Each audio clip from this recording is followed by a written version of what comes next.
Les humiliations du Seigneur sont plus douces que toutes les louanges des hommes. Article du 18 novembre 2009. Journal intime. 2e jour de jeûne, mes pieds touchent à peine le sol.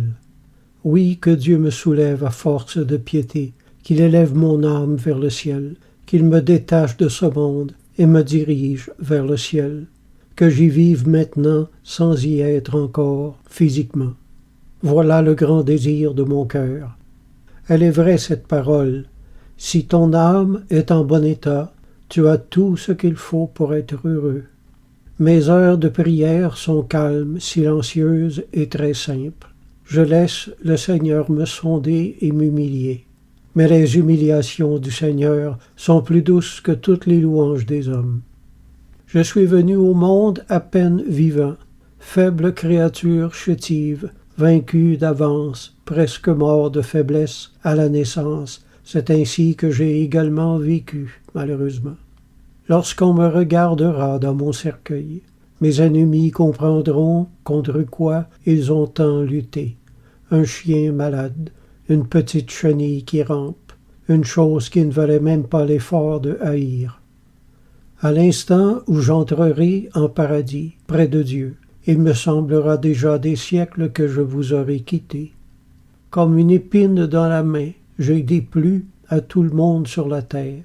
Mes corrections étaient des épines dans les oreilles des rebelles, mais pour ceux qui m'aimaient, mes paroles ont été comme de l'eau fraîche sur le visage après le combat.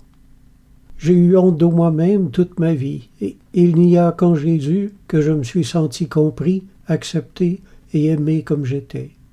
Je parle de ma faiblesse physique et émotionnelle.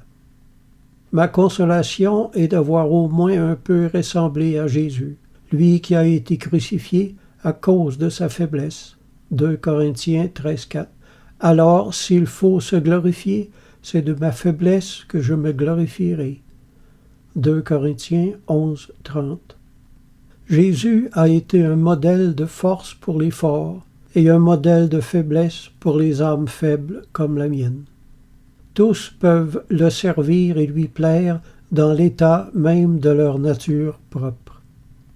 Avec les gens de ce monde, il faut toujours s'épuiser pour leur plaire et s'humilier pour avoir leur approbation. Avec Jésus, j'entre et je sors librement, je marche sans chaîne. Avec lui, une seule chose est nécessaire. Amen.